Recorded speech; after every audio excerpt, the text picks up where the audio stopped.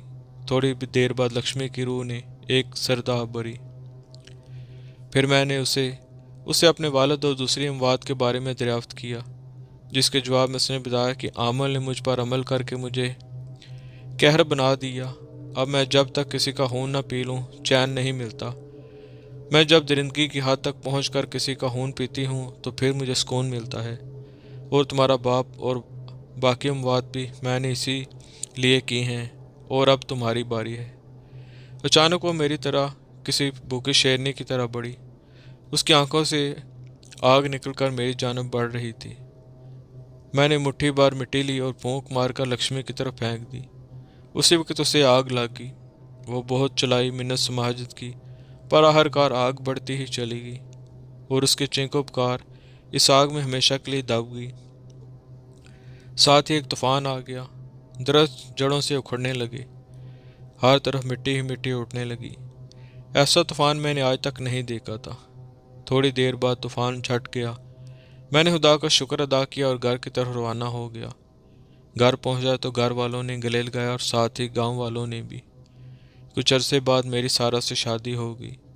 College میں میرے grade بڑھتے بڑھتے میں پرنسپل کے درجے تک جا پہنچا۔ سارا نے شادی کے کچھ عرصے بعد 2 بچوں کو ایک ساتھ جنم دیا۔ میں، سارا، والدہ اور چھوٹا بھائی آرام دہ زندگی گزار رہے ہیں۔ مگر میں آج بھی جب ماضی کے دریچوں میں جھانکتا ہوں تو غم اور خوف کی ایک لہر میرے جسم میں سرایت کر جاتی ہے۔